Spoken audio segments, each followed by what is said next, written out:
اب بلا تاخیر خطاب شروع ہونے لگا ہے۔ اسلامی سکالر اور سوشل میڈیا پہ بیٹھ کر مسلک اہل حدیث کی ترجمانی کرنے والے علامہ قاری خلیل الرحمن جاوید حفظہ اللہ تعالی، مسلک اہل حدیث کتاب و سنت۔ الحمدللہ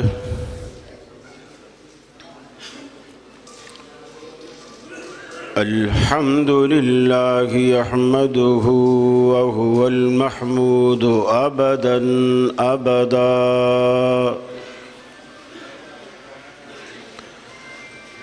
وأستعينه وهو المنعم المولى ونعم النصير مؤيدا،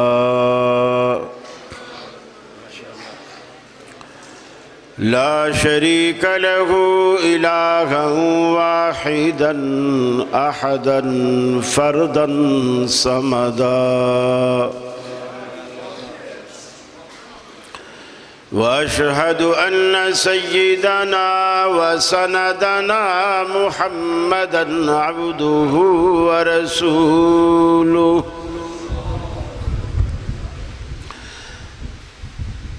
نبي ما ضل وما غوى وما ينطق عن الهوى، فصلى الله عليه وبارك وسلم وعلى آله وصحابه وأزواجه صلاة دائما سرمدا، أما بعد فأعوذ بالله من الشيطان الرجيم، بسم الله الرحمن الرحيم،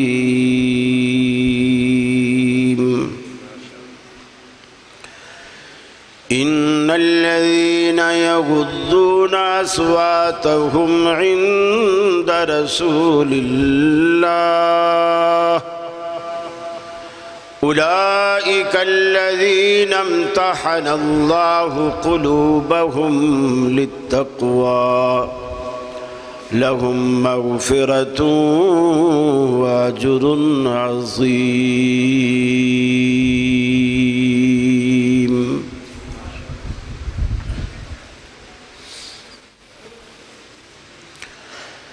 یہ مقصد ہے کہ دنیا سے جہالت دور ہو جائے،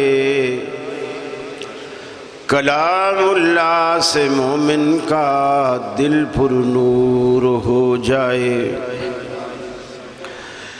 یا الہی جب تک کہ میرے جسم میں جا رہے، تجھ پہ صدقے تیرے محبوب پہ قربان رہے، میں رہوں یا نہ رہوں پر دل کی ہے یہ دعا، دین احمد اور عزت قرآن رہے۔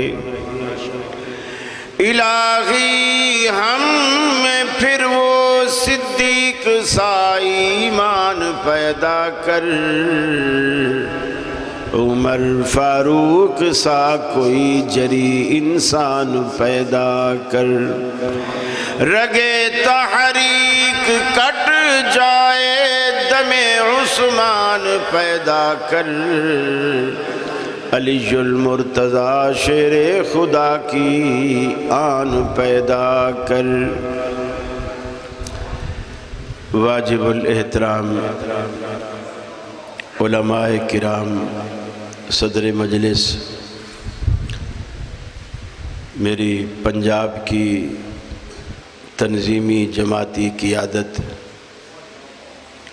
خطبہ، علماء، زعماء، معززین علاقہ، اس شہر کے میرے اہل توحید مسلم بھائیوں، اور اگر خواتین بھی ہیں تو میری مسلم ماؤں، بہنوں، بیٹیوں، مجھ سے قبل آپ نے ذی وقار علماء کرام کے پرمغز، ایمان کو گرما دینے والے بیانات سنے۔ اپنے ثواب کے لیے میں بھی چند گزارشات آپ کے گوش گزار کروں گا۔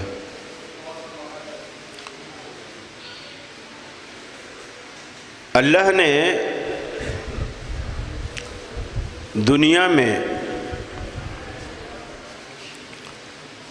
اپنے بندوں میں اپنے لیے کچھ چننے کے لیے نظر ڈالی تو سب سے پاکیزہ دل محمد الرسول اللہ صلی اللہ علیہ وسلم کا پایا، اور پھر ان کو اپنے لیے چن لیا۔ اللہ نے جب دوبارہ نظر ڈالی آپ کی اپنی اس آخری قیامت تک بسنے والی اس مخلوق میں، تو سب سے پاکیزہ دل اللہ نے صحابہ کرام کا پایا اور پھر انہیں اپنے محبوب کے لیے چن لیا۔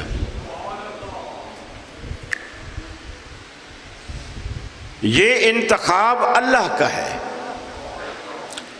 میرا اور آپ کا انتخاب غلط بھی ہو سکتا ہے، اندازے غلط ہو سکتے ہیں، فیصلے غلط ہو سکتے ہیں۔ اللہ کے فیصلے تو نہیں بدلتے اور نہ ہی غلط ہوتے ہیں۔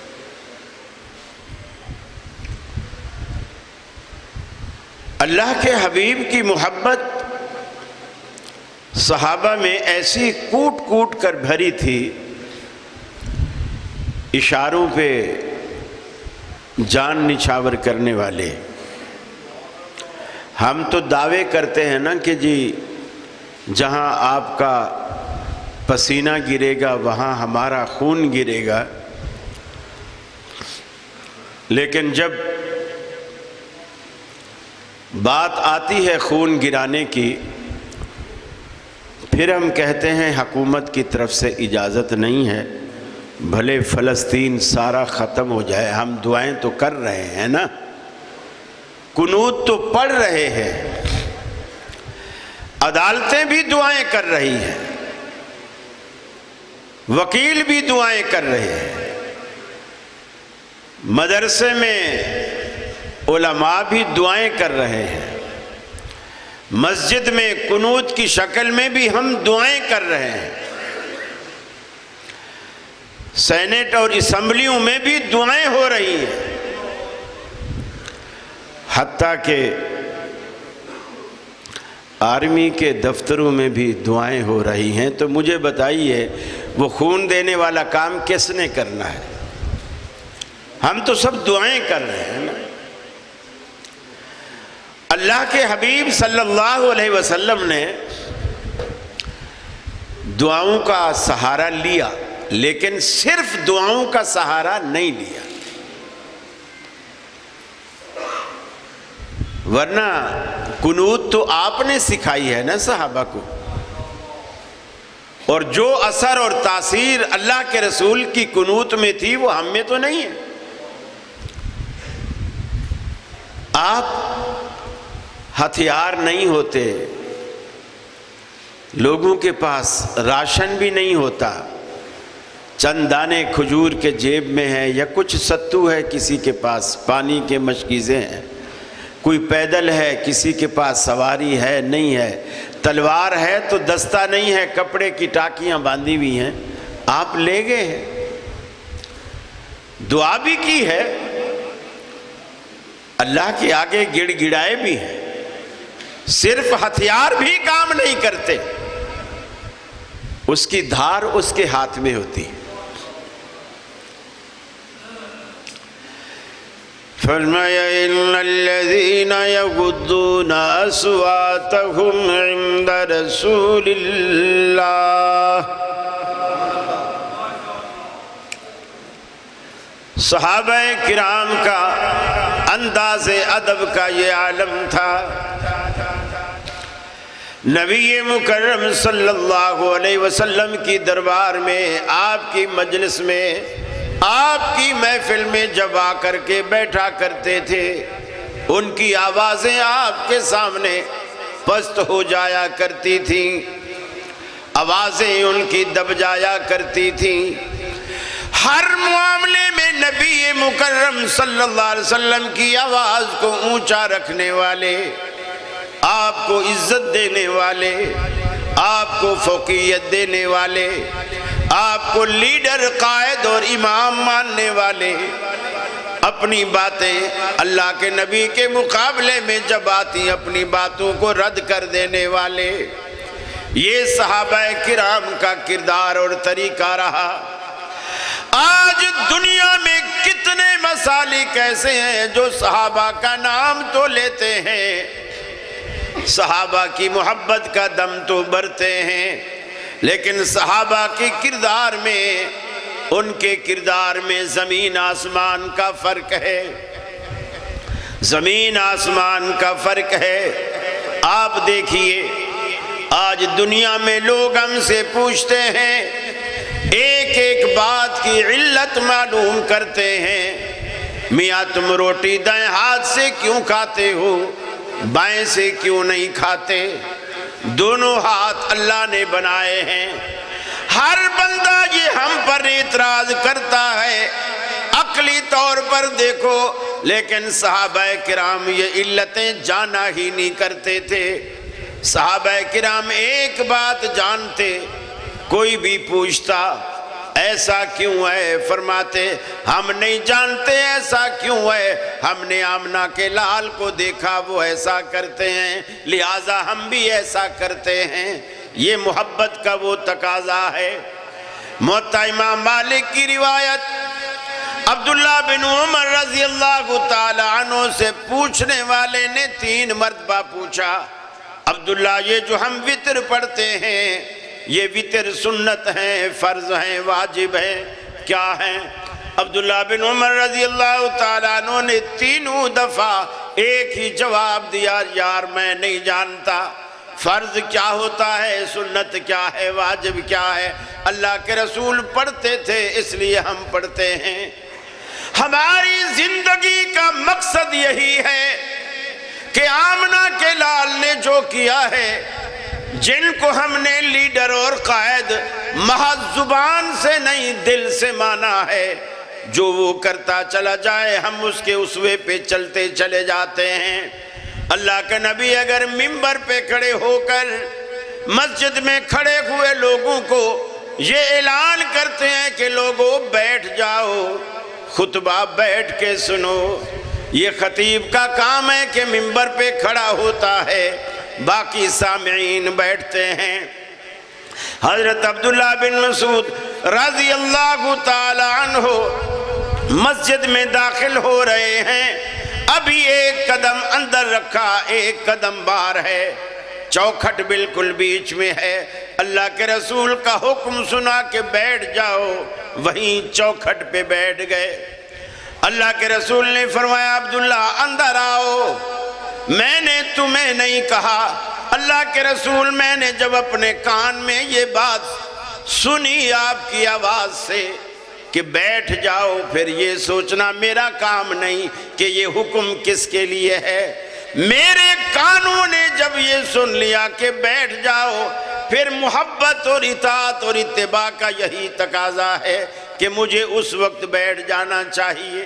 صحابہ کا ظرف پیدا کیجئے، صحابہ جیسی محبت پیدا کیجئے۔ اللہ کا قرآن کہتا ہے یغضون اصواتہم عند رسول اللہ اولئک الذین امتحن اللہ قلوبہم للتقوی۔ یہ وہ گروہ ہے، یہ وہ جماعت ہے، یہ وہ امت ہے، یہ وہ شمع رسالت کے پروانے ہیں جن کے دلوں کا رب العالمین نے خود امتحان لیا۔ امتحان اللہ ممتحن بن کر ان کے دلوں کا امتحان لیتا ہے، اور ان کے دلوں میں تقوی کے سوا کچھ نہیں پاتا۔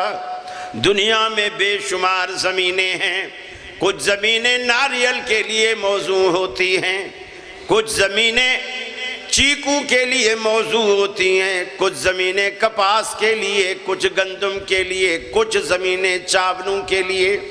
ہر علاقے میں ہر فصل نہیں ہوتی، لیکن اللہ رب العالمین نے جب ایمان کا بیج بونا چاہا، اللہ قرآن پاک میں کہتا ہے وَلَكِنَّ اللَّهَ حَبَّبَ إِلَيْكُمُ الْإِيمَانَ۔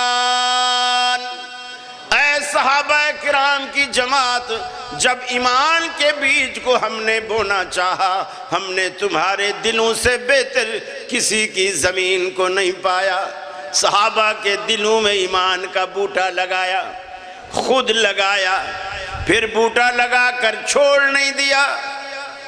زَيَّنَهُ فِي قُلُوبِكُمْ، اسے تمہارے دلوں میں سجایا بھی رب العالمین نے خود، پسند بھی اس نے کیا، لگایا بھی اس نے، سجایا بھی اس نے۔ وَكَرَّهَ إِلَيْكُمُ الْكُفْرَ وَالْفُسُوقَ وَالْعِصْيَانَ۔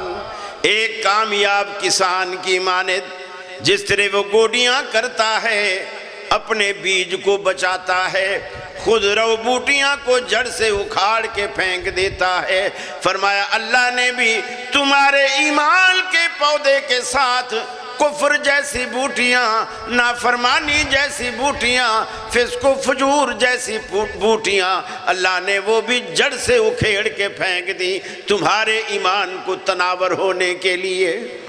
اللہ رب العالمین نے تمہاری حفاظت بھی خود کی، تمہارے ایمان کی حفاظت بھی خود کی۔ اور ان کا مزاج کیا تھا؟ ان کا مزاج کیا ہے دنیا کے اندر؟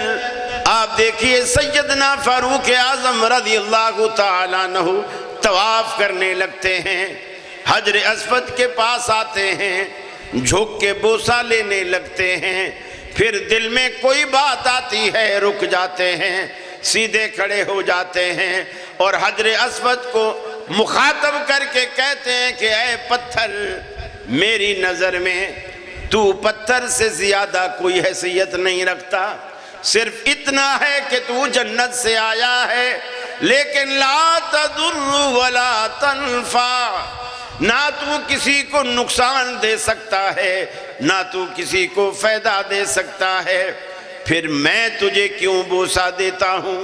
کبھی تیرے اندر یہ خیال نہ آئے عمر بھی مجھے چومتا ہے، میری کوئی حیثیت ہے، میری کوئی خاصیت ہے، میں لوگوں کے نقصان پورے کرتا ہوں یا فائدے سے نوازتا ہوں؟ فرمایا نہیں، اگر میں نے جس ہستی کو اپنا قائد مانا ہے، اگر میں نے اسے نہ دیکھا ہوتا کہ وہ تجھے بوسہ دیتے ہیں، میں تجھے کبھی بوسہ نہ دیتا۔ تمام صحابہ کرام کے سامنے ایک ہی بات ہوا کرتی تھی، میرے پیغمبر نے ایسا کیا ہے تو ہمیں کرنا چاہیے، فرض ہے، سنت ہے، واجب ہے، ان چکروں میں نہیں پڑا کرتے تھے۔ ہر ایک بات کو کھول کر آپ دیکھیے اللہ کے رسول کا جسد اطہر 12 ربیع الاول کو، جس دن لوگ خوشیاں مناتے ہیں، مٹھائیاں بانٹتے ہیں، عید کی طرح نئے کپڑے پہنتے ہیں، پیلی جوتیاں پہنتے ہیں، سفید کپڑے پہنتے ہیں، ہرے عمامے باندھتے ہیں، مرحبا کی صدائیں لگاتے ہیں، مرحبا کی صدائیں لگا کر سارا دن جلوس نکال کے گھومتے پھرتے ہیں، نعتیں پڑھتے ہیں، قوالیاں پڑھتے ہیں، سب کچھ کرتے ہیں۔ اس دن صحابہ کرام کا یہ عالم تھا، مسجد پوری صحابہ سے بھری پڑی ہے، سارے کا سارا مدینہ سوگوار ہے، سارے غمگین ہیں، پریشان ہیں، معاملہ کیا بنے گا؟ حضرت عمر جیسا جلیل القدر صحابی، اپنے قوی اعصاب کا مالک، اپنے آپ پر کنٹرول کرنے والا، ضبط کرنے والا، وہ بھی اپنے حواس کھو بیٹھا، اپنی تلوار کو بے نیام کیا، تلوار کو نکالنے کے بعد اعلان کیا خبردار، اگر کسی نے کہا کہ محمد عربی صلی اللہ علیہ وسلم فوت ہو گئے تو میں اس کی گردن کاٹوں گا۔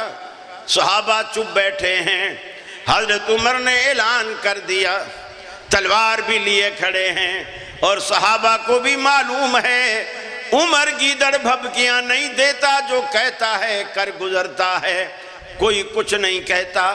تھوڑے وقفے کے بعد صدیق اکبر آتے ہیں، عائشہ صدیقہ کے حجرے میں جاتے ہیں، اپنی بیٹی کا گھر ہے، اللہ کے رسول کے جسد اطہر سے، اپنی جبین نیاز سے وہ یمنی دھاری دار چادر ہٹاتے ہیں، پیشانی کا بوسہ دیتے ہیں، فرماتے ہیں اللہ کے رسول، اللہ آپ پر 2 موتیں نہیں لائے گا، یہی موت ہے جو آ چکی ہے۔ آپ مسجد میں آتے ہیں، عمر کو بھی دیکھتے ہیں، صحابہ کو بھی دیکھتے ہیں، سیدھا منبر پہ چڑھ جاتے ہیں اور ایک ہی بات کرتے ہیں، عمر کی کوئی پرواہ نہیں کرتے، ایک ہی بات کرتے ہیں کہ لوگوں سنو یہ بات، من کان یعبد محمدا فإن محمدا قد مات، جو بندہ محمد عربی صلی اللہ علیہ وسلم کی عبادت کرتا تھا وہ سن لے اس کا معبود آج فوت ہو گیا۔ یہیں سے 2 دھڑے بن گئے، ایک حیاتی بن گیا، ایک مماتی بن گیا۔ ایک نے کہا میں تو عمر کی بات مانتا ہوں، دوسرے نے کہا میں تو صدیق کی بات مانتا ہوں۔ لیکن دیکھیے صحابہ نے کس کی بات مانی؟ صحابہ نے دونوں میں سے کس کی بات مانی؟ عمر کہتا ہے جو کہے گا نبی فوت ہو گیا میں گردن اڑاؤں گا۔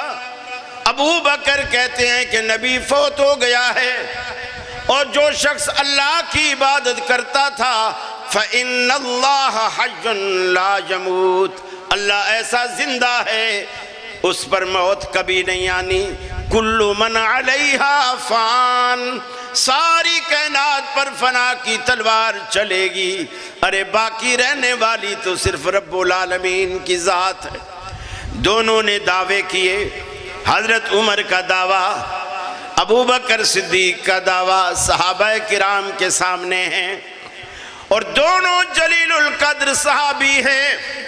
صحابہ کو یہ بھی معلوم ہے کہ اللہ کے حبیب نے فرمایا تھا لَوْ كَانَ بَعْدِي نَبِيٌّ لَكَانَ عُمَرٌ، اگر میرے بعد کوئی پیغمبر ہوتا، میرے بعد نبوت کے دروازے کھلے ہوتے تو عمر ضرور اسی دروازے سے داخل ہوتا۔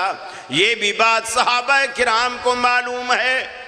آپ نے یہ بھی فرمایا میں نے خواب دیکھا کوئی شخص اتنا لمبا کرتا پہنے ہوئے ہے، وہ ناف تک آتا ہے، کوئی گھٹنے تک پہنے ہوئے ہے۔ میں نے عمر کو دیکھا کہ سر سے لے کر پاؤں تک اپنے پورے لباس میں ڈھکا ہوا ہے۔ صحابہ نے پوچھا آپ تعبیر بیان فرمائیے۔ آپ نے فرمایا یہ عمر فاروق کا علم ہے جس نے اسے ڈھانپ رکھا ہے، اسی علم کی وجہ سے ازواج مطہرات فرماتی ہیں، ام المومنین کہتی ہیں عمر بھی کیا عجیب شخص ہے، قرآن اترتا ہمارے گھر میں ہے مگر اکثر عمر کی مرضی کے مطابق اترتا ہے۔ یہ سارے فضائل صحابہ کرام کو معلوم ہیں، اور یہ بھی صحابہ کرام کو معلوم ہے۔ اللہ کے رسول نے فرمایا تھا عمر اتنا جری انسان ہے جس راستے پر چل نکلے شیطان ڈر کے مارے وہ راستہ ہی چھوڑ دیتا ہے، اس راستے پر ابلیس نہیں آتا۔ اور لوگ آج بھی شیطان کا کردار ادا کرتے ہیں، اور عمر فاروق رضی اللہ تعالیٰ عنہ سے ان کے نام سے اسی طرح ڈرتے جس طرح شیطان ڈرتا۔ اب اللہ کے حبیب نے یہ بھی فرمایا تھا میں دنیا میں جس نے بھی مجھ پر کوئی احسان کیا تھا میں سب کے بدلے دے چکا، سب کے بدلے چکا، لیکن ابو بکر ایک ایسا انسان ہے جس کو بدلے اللہ رب العالمین آخرت کے دن دے گا، میں اس کے احسانوں کا بدلہ نہیں چکا سکا۔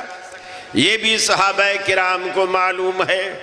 اللہ کے رسول کا وہ اعلان بھی معلوم تھا، جب آپ غار کے اندر بیٹھے ہیں صدیق اکبر پہلے جا کر غار کو صاف کرتے ہیں، ایک گھٹنا کو تکیے کے طور پر نیچے بچھاتے ہیں، اللہ کے رسول کو بلاتے ہیں، آپ بھی آ کر آپ کی ران کو تکیہ بنا کر سو جاتے ہیں، آرام فرماتے ہیں۔ اوپر سے پاؤں کے نشان تلاش کرتے کرتے دشمن غار کے دہانے پر آ گئے۔ ابو بکر صدیق کو ان کے پاؤں نظر آ رہے ہیں۔ بشری تقاضے سے دل میں ایک ہیبت سی پیدا ہوئی، اللہ کے رسول وہ تو بالکل غار کے دہانے پر کھڑے ہیں، اگر ذرا سا نیچے دیکھیں گے تو ہم نظر آ جائیں گے۔ اللہ کے رسول نے بڑی عجیب بات فرمائی۔ ایک بات موسیٰ علیہ السلام نے بھی کی تھی، ایک بات اللہ کے رسول نے بھی کی، مگر دونوں باتوں میں فرق۔ فرعون کے دربار سے جب جادوگر شکست کھا کر بھاگے، موسیٰ پر ایمان لے آئے، موسیٰ علیہ السلام انہیں لے کر آگے چلے، آگے دریا آ گیا، پیچھے فرعون کی فوجیں بھی آ گئیں۔ وہ سارے کہنے لگے اے موسیٰ تو نے تو ہمیں مروا دیا، تو نے تو ہمیں کہیں کا نہیں چھوڑا۔ حضرت شیخ پوری رحمت اللہ علیہ فرمایا کرتے تھے، اگے دریا دیاں موجانے پچھے فرعون دیاں فوجانے، جاویے تے کتھے جاویے، موسیٰ تو نے تو سانو مروا چھڑیائی۔ فرعون پیچھے موجود ہے، اس کی فوجیں بھی موجود ہیں، آگے دریا موجود ہے، کشتی موجود نہیں، تیرنا نہیں جانتے۔ انہوں نے جب کہا موسیٰ علیہ السلام سے کہ تو نے ہمیں مروا دیا، موسیٰ علیہ السلام نے جملہ کہا کلا ان معی ربی، ہرگز نہیں، میرا رب میرے ساتھ ہے، ایسا ہونے نہیں دے گا۔ یہ نہیں کہا کہ میرا رب تمہارے ساتھ ہے، ان معی ربی، اللہ کی معیت کو اپنے تک محدود رکھا، ہرگز نہیں، میرا رب ضائع نہیں کرے گا، میرے ساتھ ہے۔ آج جب صدیق اکبر نے کہا اللہ کے رسول ان کے پاؤں ہمیں دکھ رہے ہیں، اگر انہوں نے ذرا سا بھی نیچے نظر ڈالی ہم انہیں نظر آ جائیں گے، اللہ کے حبیب نے فرمایا لا تحزن ان اللہ معنا، اے اللہ کے رسول کے سچے ساتھی، آپ غم نہ کیجئے، اللہ صرف میرے ساتھ نہیں، اللہ تیرے ساتھ بھی ہے، میرے ساتھ بھی ہے، ان اللہ معنا، اللہ رب العالمین ہمارے ساتھ ہے۔ موسیٰ علیہ السلام نے کہا تھا اللہ میرے ساتھ ہے، باقیوں کو جدا کیا خود سے، لیکن اللہ کے رسول نے صدیق کو خود سے جدا نہیں کیا۔ آپ نے فرمایا اے ابو بکر ایسا نہیں ہے، ان اللہ معنا، اللہ ہمارے ساتھ، اور اللہ نے وہ کر کے دکھایا۔ یہ ساری فضیلتیں صحابہ کو معلوم تھیں، ابو بکر کی بھی اور عمر کی بھی، اور یہ فضیلت بھی معلوم تھی۔ جب لوگوں نے پوچھا آپ کو لوگوں میں سب سے زیادہ کون محبوب ہے، آپ نے فرمایا سب سے زیادہ کون پسند ہے، آپ نے فرمایا عائشہ۔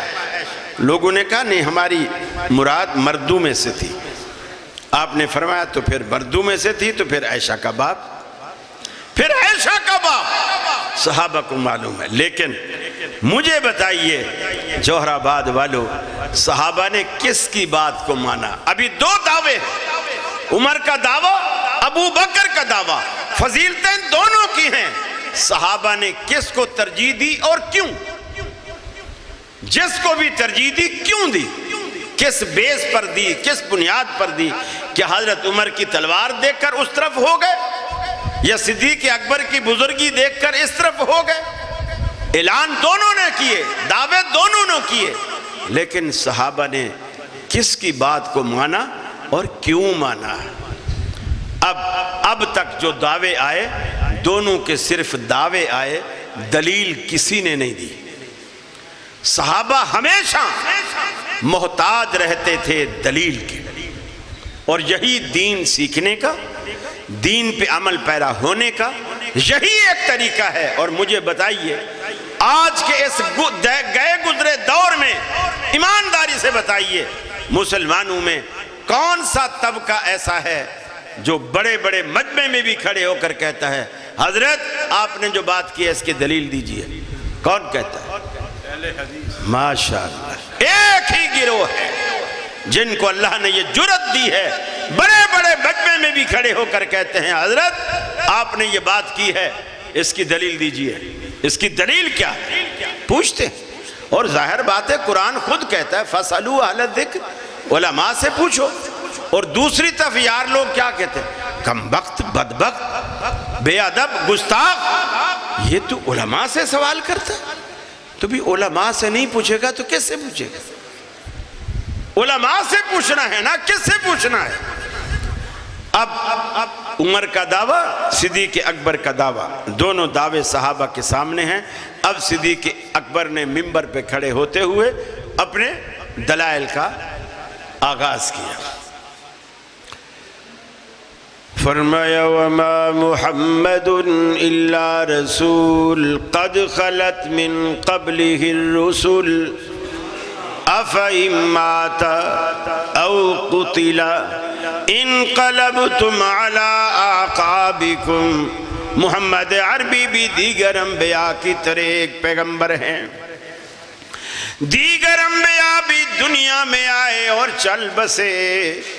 اگر آپ دنیا سے رخصت ہو جائیں، اپنی طبی وفات سے دنیا سے چلے جائیں، او قتلا یا قتل کر دیے جائیں، دونوں صورتوں میں مجھے بتاؤ، اگر وہ قتل کر دیے جائیں یا افإن مات او قتلا انقلبتم علی اعقابکم، کیا تم اپنی ایڑیوں کے بر اسلام سے منحرف ہو جاؤ گے؟ قرآن کی آیت کوٹ کر کے صدیق اکبر نے بتایا اللہ کے حبیب پر اللہ کے قرآن نے لفظ موت کا اطلاق کیا ہے۔ دوسری بات صدیق اکبر نے کہی، اللہ قرآن میں کہتا ہے اِنَّكَ مَيِّتُونَ وَإِنَّهُمْ مَيِّتُونَ، اے حبیب آپ بھی مرنے والے ہیں، اور یہ جو کافر جھولیاں اٹھا اٹھا کر دن رات آپ کی موت کی تمنا کرتے ہیں، یہ بھی تو مرنے والے ہیں، یہ کب تک رہیں گے؟ افإن مت فهم الخالدون، محبوبم اگر آپ فوت ہو جائیں گے، یہ کیا ہمیشہ کا پٹا لکھوا کر آئے ہیں؟ یہ بھی تو جائیں گے، یہ کیوں خوشیاں مناتے ہیں؟ صدیق اکبر کی زبان سے جب قرآن مجید کی آیات مچلنے لگیں، صحابہ کرام نے سنا، دلوں میں ہلچل مچ گئی، سب نے مانا عمر کا صرف دعویٰ ہے، مگر ابو بکر کے دعوے کے ساتھ قرآن کے دلائل بھی موجود ہیں۔ سب نے مان لیا، فیصلہ ہو گیا، اللہ کے رسول فوت ہو گئے۔ فیصلہ اس لیے بھی ہو گیا جبھی تو وہ یہ مسئلہ بھی پیدا ہوا اللہ کے رسول کو دفن کہاں کیا جائے۔ یہ صحابہ کرام کا طرز عمل ہے، دین کے مسئلوں کے جھگڑے جو دینی مسائل میں پیدا ہوتے انہیں حل کیسے کرتے، انہیں ختم کیسے کرتے، انہیں مٹاتے کیسے۔ ساری زندگی لڑتے تو نہیں رہتے تھے، وہ جھگڑے مٹاتے تھے، نتیجے پر پہنچتے تھے، فیصلے کرتے تھے۔ اللہ کے رسول کے بارے میں جب یہ اختلاف پیدا ہوا آپ کو کہاں دفن کریں، چونکہ یہ فیصلہ ہو گیا کہ آپ فوت ہو گئے، جس کے بارے میں فیصلہ ہو جائے کہ فوت ہو گئے پھر اس کی تدفین کا بھی سوچا جاتا ہے، غسل کا بھی سوچا جاتا ہے۔ اب یہ بات آئی تو صحابہ کرام کے 3 گروہ کھڑے ہو گئے۔ کسی نے کہا میاں بیت المقدس میں دفن کرو، جو آج یہود کے قبضے میں ہے، بیت المقدس میں دفن کرو، کیونکہ بہت سارے انبیاء کی کثیر تعداد وہاں موجود ہے، وہیں دفن ہے، وہیں دفن کیا جائے۔ کچھ نے کہا کہ نہیں، آپ کے آبائی علاقے مکے میں دفن کیا جائے۔ کچھ نے کہا کہ نہیں، آپ ہجرت کر کے مدینے آئے تھے لہٰذا مدینے میں دفن کیا جائے۔ ابھی بھی سب کے 3 الگ الگ مشورے ہیں، لیکن صحابہ کرام اپنا مشورہ واپس لینے کے لیے کوئی بھی تیار نہیں۔ ابو بکر صدیق رضی اللہ تعالی عنہ نے عرض کی، اے اللہ کے بندو، جس ہستی کے بارے میں تم اختلاف کرتے ہو ان کے بارے میں ان کا فرمان مجھے معلوم ہے کہ آپ نے فرمایا تھا پیغمبر وہیں دفن ہوتا ہے جہاں اس کی موت واقع ہوتی ہے۔ فیصلہ ہو گیا، بیت المقدس والوں نے اپنی رائے واپس لے لی، مکہ والوں نے اپنی رائے واپس لے لی، مدینہ والوں نے بھی کہا کہ بالکل ٹھیک ہے، چونکہ آپ کی وفات حضرت عائشہ کے حجرے میں ہوئی، لہٰذا آپ کی تدفین بھی حضرت عائشہ کے حجرے میں ہوئی۔ پہلا فیصلہ ہوا قرآن سن کر، دوسرا فیصلہ ہوا حدیث سن کر۔ صحابہ کا نام لینے والوں، صحابہ کا یہ ظرف بھی تو اپنائیے، اپنے فیصلے قرآن و سنت پر پیش کیجئے، اپنے جھگڑے قرآن و سنت پر پیش کیجئے۔ فَإِن تَنَازَعْتُمْ فِي شَيْءٍ فَرُدُّوهُ إِلَى اللَّهِ وَالرَّسُولِ، اگر تمہارا کوئی تنازع ہو جائے، کوئی جھگڑا ہو جائے، اختلاف ہو جائے، اللہ اور اس کے رسول پر پیش کرو، قرآن پر پیش کرو، حدیث پر پیش کرو۔ تمہارے ادب کا یہ طریقہ جسے قرآن رد کر چکا، ان الذین ینادونک من وراء الحجرات اکثرهم لا یعقلون، فرمایا یہ اکثریت ان کی پاگل ہے، یہ تو عقل سے کام نہیں لیتے، عقل سے پیدل ہے، جو حجرے کے باہر کھڑے ہو کر آپ کو آوازیں لگاتے ہیں۔ اور آج وہ تو حجرے کے باہر آوازیں لگانے والے کو قرآن کا عقل بے عقل کہتا ہے، پاکستان میں بیٹھ کر مدینے والے کو آواز لگاتا ہے، اسے آپ کیا کہو گے؟ اسے کیا کہو گے؟ یہیں سے آوازیں لگاتا ہے، اسپیکر میں آوازیں لگاتا ہے، یا رسول اللہ کی صدائیں بلند کرتا ہے۔ یہ صحابہ کرام کے طرز کے بالکل منافی۔ اور اللہ نے جب صحابہ کرام کے دلوں کا امتحان لے لیا، ان کے دلوں میں تقوی پایا، نبی کے ساتھ ان کو جوڑے رکھا، ساری زندگی نبی کی سیرت و کردار ان کا محور رہا، تو اللہ تعالیٰ نے کیا کہا؟ فرمایا لَهُمْ مَغْفِرَةٌ وَأَجْرٌ عَظِيمٌ، ہم نے ان کے لیے بخشش کا سامان اور بہت بڑا اجر عظیم تیار کر رکھا۔ ان کے مرنے کی دیر ہے، اللہ کے پاس جیسے آئیں گے جنتوں کے دروازے کھلے پائیں گے، یہ انعام اور صلہ ہوگا محمد عربی کی سنت پہ عمل کرنے کا۔ اسی لیے امام مالک فرمایا کرتے تھے السنت کا سفینۃ نوح من رکب فقد نجا ومن لم یرکب فقد غرق، سنت کی مثال نوح علیہ السلام کی کشتی کے جیسی ہے، جو اس میں سوار ہو گیا وہ پار ہو گیا، جو سوار ہونے سے رہ گیا وہ غرق ہو گیا، چاہے وہ پیغمبر کا سگا بیٹا ہی کیوں نہ ہو۔ سنت کی مثال نوح علیہ السلام کی کشتی کی سی۔ آج ہمارا کسی سے اختلاف نہیں، ہماری دعوت یہ ہے، جوہر آباد والو ہماری پیار سے یہی دعوت ہے کہ کسی کی مانو یا نہ مانو، جس کا کلمہ پڑا ہے اس کی تو مانو، اس کی تو مانو۔ ہمارے کلمے کا بھی یہی تقاضا ہے، ایمان کا یہی تقاضا ہے، اسلام کا یہی تقاضا ہے، دین کا یہی تقاضا ہے، اور صحابہ کی محبت کا بھی یہی تقاضا ہے۔ ہر ایک بات۔ اما عائشہ سے پوچھا گیا، عائشہ یہ کیا معاملہ ہے؟ عورت جب حالت حیض میں ہوتی ہے نماز نہیں پڑھتی، اور اگر رمضان میں حالت حیض میں ہو جائے تو روزے نہیں رکھتی، لیکن روزہ اسے بعد میں قضا کرنا پڑتا ہے، نماز اسے نہیں پڑھنی پڑتی۔ یہ کیا وجہ ہے؟ اب دیکھو، اب یہاں کوئی مفتی ہوتا ایج پیج ملاتا، چونکہ چنانچہ اس میں یہ علت ہے، اس میں یہ علت ہے، نماز ہر روز ہوتی ہے، وہ چلو معاف کر دی، جتنے دن ہے چھوڑ دی، روزے جو ہیں سال میں ایک دفعہ، کوئی علتیں نکالتا۔ سیدہ عائشہ سے جب پوچھا گیا ایسا کیوں ہے کہ ہم نماز قضا نہیں کرتی اور روزہ جو ہے ہم قضا کرتی ہیں، ایسا کیوں ہے؟ انہوں نے کہا نؤمر بے قضاء الصیام ولا نؤمر بے قضاء الصلاۃ، کہ ہمیں اللہ کے رسول کی طرف سے حکم دیا جاتا تھا کہ روزے کی قضا کرو، نماز کی قضا نہ کرو، وجہ ہم نہیں جانتے۔ یہی سب سے بڑی وجہ ہے کہ اللہ کے نبی نے کہا ہے کہ روزے کی قضا کرو، نماز کی قضا نہ کرو۔ کوئی علت کچھ بھی بیان نہیں کی۔ آپ دیکھیے چھوٹی سی بات ہے، آپ لوگ اونٹ کا گوشت بھی کھاتے، عرب بھی کھاتے تھے سارے، بکری کا بھی کھاتے ہیں، گائے کا بھی کھاتے ہیں، لیکن اللہ کے رسول نے یہ نہیں فرمایا کہ بکری کا گوشت کھاؤ تو پھر تم وضو دوبارہ کرو۔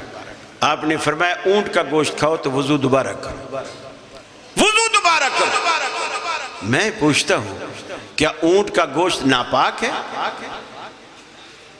اونٹ کا گوشت ناپاک ہے؟ نہیں، وہ بھی گوشت ہے، بکری کا گوشت بھی گوشت ہے۔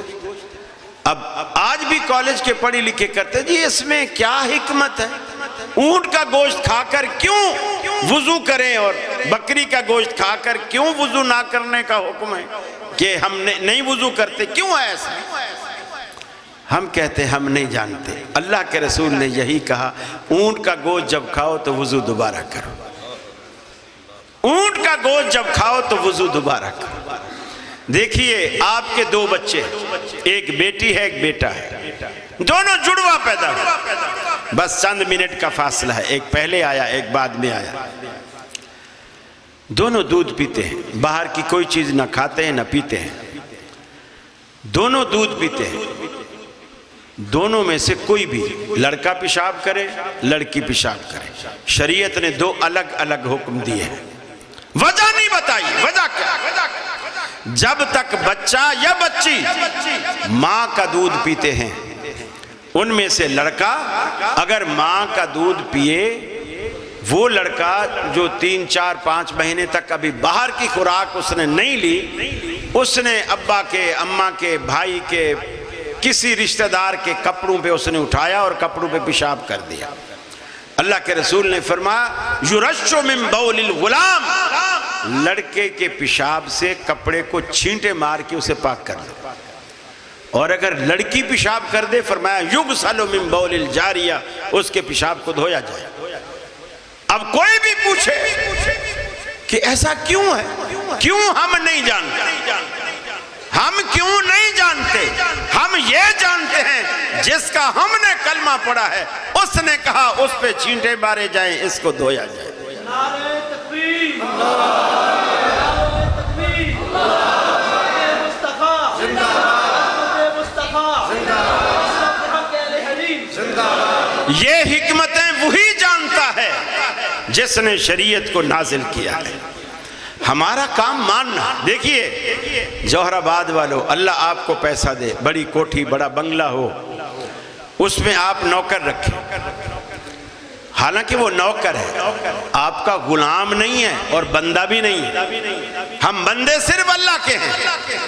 یہ اصطلاح بھی غلط ہے جو لوگ عموماً کہتے ہیں فون کر کے، بھائی وہ قاری صاحب میرا بندہ آ رہا ہے اس کو اتنے پیسے دے دینا۔ مجھے ایک بندے نے فون کیا، میں نے جب وہ بندہ آیا میں نے دیکھ کے اس کو دوبارہ فون کیا، بھئی آپ نے تو کہا تھا میرا بندہ آ رہا ہے، آپ کا بندہ تو کوئی نہیں آیا، جو میرے پاس اچھا بولے وہ جنید نہیں آیا، میں نے کہا جنید تو آیا ہے لیکن اس کو میں نے سر سے لے کر پاؤں تک دیکھا ہے، یہ تو مجھے اللہ کا بندہ لگتا ہے، تیرا بندہ تو کہیں سے بھی نہیں لگتا، تو کیسے کہتا ہے میرا بندہ ہے؟ الفاظ بولتے وقت بھی خیال کیا کرو کہ آپ کیا نکال رہے ہیں۔ ہم کہیں جاتے ہیں کسی کے گھر میں، ہمیں قبلے کا نہیں پتہ چلتا، آج کل تو چلو موبائلوں میں ایسی ایپس آ گئی ہیں، وہ لگاتے ہیں تو قبلے کی سمت کا معلوم ہو جاتا ہے۔ جب یہ موبائل نہیں تھے ہم پوچھتے ہیں کہ جی قبلہ، ہم نے اپنے گمان میں سوچا ہوتا ہے کہ ہم اس مسجد سے آئے ہیں، پھر یوں گھومیں، اس کا رخ مسجد کا محراب ادھر تھا، تو لہٰذا اب اس گھر کا قبلہ بھی ایسے ہی ہوگا، تو ہم ایسا مصلی بچھاتے ہیں تو وہ گھر والا پتہ ہے کیا کرتا ہے، مصلی پکڑتا ہے اور اس کو یوں ٹیڑھا کر کے کہتا ہے نہیں یہاں قبلہ تھوڑا ٹیڑھا ہے۔ میں کہتا ہوں اللہ کے بندے قبلہ ٹیڑھا نہیں ہے، تیرے گھر کا پلاٹ ٹیڑھا ہے، قبلہ نہیں ٹیڑھا ہے، تیرے گھر کا پلاٹ ٹیڑھا ہے، قبلہ تو سیدھا ہے جیسے ہے، وہ تو دنیا کا سینٹر ہے، وہ مرکزی محور ہے دنیا کا۔ ہم بہت سارے الفاظ، کراچی میں ایک شیعہ تھا مر گیا، اس کا نام تھا یہ ترابی، کیا ابھی حال ہی میں مرا ہے، 10 میلادیں یہ 10 محرم کے وہ بھی پڑھتا تھا، بھلا سا نام تھا طالب جوہری، طالب جوہری۔ وہ جب تقریر ختم کرتا تھا نا تو سنیوں کے لیے ایک تھوڑی سی چٹکی لگاتا تھا، اور اسے سنی لوگ نہیں سمجھتے۔ وہ ایک جملہ کہتا تھا تقریر کر کے، جب تقریر ختم کرتا تھا جملہ کہتا تھا کہ اگر عمر نے وفا کی تو پھر ملیں گے، پھر تھوڑا مسکراتا تھا، عمر نے وفا کی تو پھر ملیں گے، پھر یہ کہہ کر کہتا کہ ویسے عمر نے آج تک کسی سے وفا نہیں کی۔ لوگوں کو کہنا چاہ رہا ہے کہ میں زندگی کے بارے میں بات کروں، اپنی عمر کے بارے میں بات کروں، لیکن شیعوں کو یہ میسج دے رہا ہے کہ جس کو سنی خلیفہ ثانی کہتے ہیں اس عمر نے آج تک کسی سے وفا نہیں کی۔ یہ جملے ہیں، ان زہریلے جملوں کو پکڑا کرو، ان کا علاج کیا کرو، اور خود بھی جب بولو پہلے تولو پھر منہ سے بولو۔ ایسے نہیں کہ جو منہ میں آئے اول فول سارا کچھ اس کو کہہ دیا اور کہتے چلے گئے، ایسا نہیں کرنا چاہیے۔ باتوں کو پرکھنا چاہیے، سوچنا چاہیے، سمجھنا چاہیے۔ تو میں عرض کر رہا تھا اما عائشہ صدیقہ رضی اللہ تعالیٰ عنہ نے جو مسائل بیان کی، ہر بات رسول اللہ کی طرف منسوب کی، صحابہ نے بیان کی، یا قرآن کی طرف منسوب کی، یا حدیث کی طرف منسوب کی، حتیٰ کہ لوگوں نے ایک موقع پر سید عائشہ سے اعتراض کیا قلیب بدر کے حوالے سے کہ اللہ کے رسول نے وہاں جو گڑھے میں کفار کی لاشیں ڈلی بھی تھی، آپ نے گڑھے کے کنارے کھڑے ہو کر انہیں مخاطب کیا کہ میرے رب نے جو مجھ سے وعدے کیے تھے وہ میں نے سچے پا لیے، کیا تم نے بھی انہیں سچا پایا؟ حضرت عمر جیسا آدمی فوراً متعجب ہو کر اللہ کے رسول کے سامنے آئے، اللہ کے رسول آپ مردوں سے باتیں کرتے ہیں، آپ مردوں سے باتیں کرتے ہیں۔ آپ نے فرمایا اس وقت عمر، اس وقت تو ان سے زیادہ نہیں سن رہا، اس وقت تو ان سے زیادہ نہیں سن رہا، بس یہ جملہ کہنا تھا۔ وہ ایک گروہ پورا کھڑا ہو گیا کہ یار دیکھو تو حدیث میں صراحت آ گئی، مردے سنتے ہیں، مردے سنتے ہیں بلکہ زندوں سے بھی زیادہ سنتے ہیں، حدیث میں آ گیا۔ اما عائشہ صدیقہ رضی اللہ تعالی عنہ پر جب یہ حدیث پیش کی گئی کہ امی جان اللہ کے رسول نے یہ فرمایا کہ تم سے زیادہ سنتے ہیں، آپ نے فرمایا تمہیں آدھی بات یاد ہے، پوری بات یاد نہیں ہے۔ اللہ کے رسول نے فرمایا تھا انہم لیسمعون الآن، انہم لیسمعون الآن، یہ سارے اس وقت سن رہے ہیں، سننا ان کا معمول نہیں ہے، نہ مردے سنتے تھے نہ مردے سنیں گے، اس وقت اللہ نے ان کا دل جلانے کے لیے میرے وہ جملے ان کو سنوائے ہیں، تاکہ ان کو یہ بالکل ایسے ہے جیسے ایک بچہ موٹر سائیکل کھڑا ہے اس پہ چڑھتا ہے پھر چھلانگ لگاتا ہے، چڑھتا ہے پھر چھلانگ لگاتا ہے۔ آپ کہتے ہو بیٹا اس پہ نہیں چڑھو گر جاؤ گے، چوٹ لگ جائے گی، نہیں چڑھو، وہ نہیں مانتا، کرتا رہتا ہے، آخر 3-4 دفعہ کرنے کے بعد وہ ہو گیا جس کا آپ کو بھی انتظار تھا، وہ گر گیا۔ اب گر گیا تو اس نے چیخ نکالی، رونا شروع کیا۔ اب آپ کچھ دیر بعد اس کو جا کے اٹھاتے تو ہیں، لیکن پہلا جملہ منہ سے یہ نکالتے، ہاں مزہ آیا، میں نے جو کہا تھا کہ نہ چڑھ، بڑوں کی بات نہیں مانی، اب مزہ آیا۔ اللہ کے رسول کے وہ جملے اسی طرح سنوائے گئے کہ میں جو تمہیں زندگی بھر کہتا تھا اس روش پہ نہ چلو، میری مخالفت نہ کرو، شرک نہ کرو، بدعات سے بچو، اللہ کی توحید کا نعرہ لگاؤ۔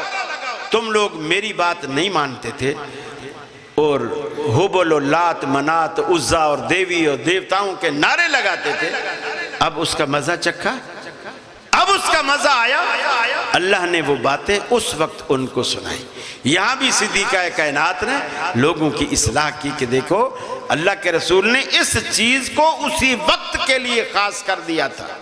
ایک روایت پہ ہے انہم لیعلمون الآن، اور ایک روایت پہ ہے لیسمعون الآن۔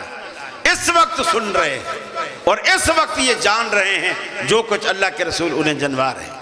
تو آپ اپنے تمام معاملات، تمام فیصلے، جو بھی باتیں ہیں وہ اللہ کے رسول صلی اللہ علیہ وسلم کی حدیث پر لائیں، قرآن پر لائیں۔ اہل حدیثوں کے جلسوں کا، کانفرنسوں کا، اجلاسوں کا، میٹنگوں کا یقین مانیے ایک ہی محور ہے کہ لوگوں عبادت اللہ کی کرو اور طریقہ رسول اللہ کا اختیار کرو۔ وآخر دعوانا ان الحمدللہ رب العالمین۔